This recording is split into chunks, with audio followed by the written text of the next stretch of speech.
Chapter 14. Mr. Greenbaum. "Look here," said Mr. Popper at breakfast one morning. "It says here in the Morning Chronicle that Mr. Greenbaum, the owner of the Palace Theater, is in town. He's got a string of theaters all over the country, so I guess we had better go down and see him."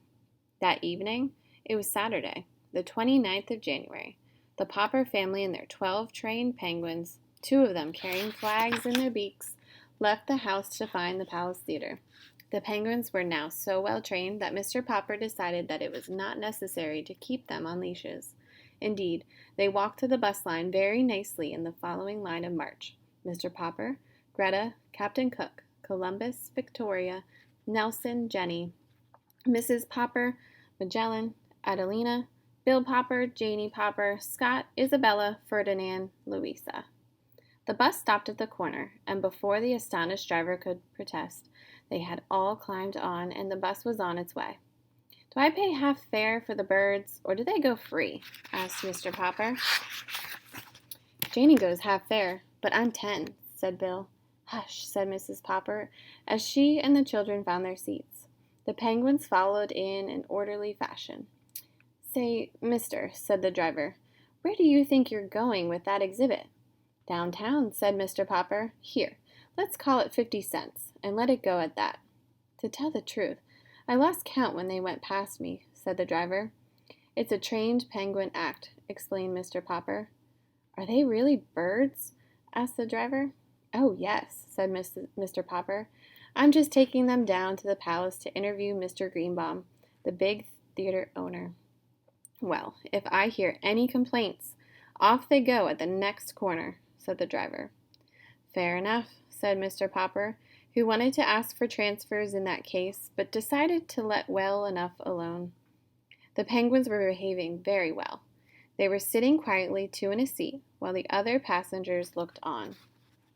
"Sorry," said Mr. Popper, addressing everyone in the bus, "but I'll have to open all the windows. These are Antarctic penguins, and they're used to having it a lot colder than this."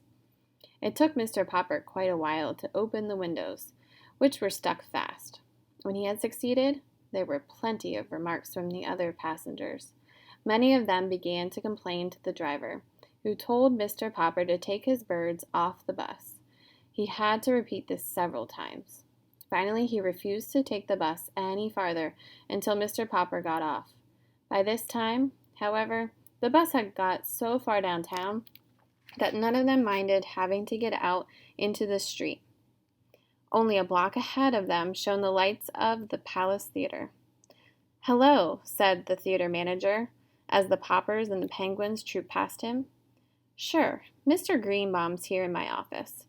You know, I've heard about these birds of yours, but I didn't really believe it. Mr. Greenbaum, meet the Popper penguins. I'll be leaving you. I've got to go backstage." The penguins, now standing politely in 2 rows of 6 each, looked curiously at Mr. Greenbaum. Their 24 white-circled eyes were very solemn. "All you people crowding around the door, go back where you belong," said Mr. Greenbaum. "This is a private conference." Then he got up to shut the door. The Poppers sat down, while Mr. Greenbaum walked up and down the double rows of penguins, looking them over.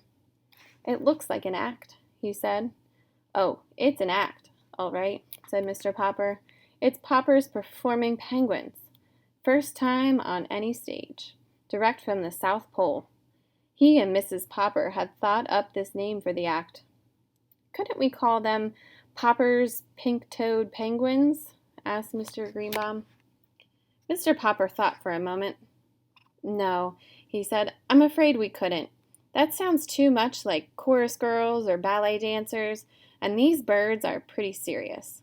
I don't think they'd like it." "All right," said Mr. Greenbaum. "Show me the act." "There's music to it," said Janie. "Mamma plays the piano." "Is that true, madam?" asked Mr. Greenbaum. "Yes, sir," answered Mrs. Popper. "Well, there's a piano behind you," said Mr. Greenbaum. "You may begin, madam. I want to see this act.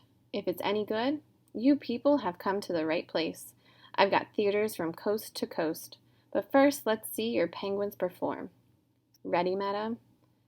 "We better move the furniture first," said Bill.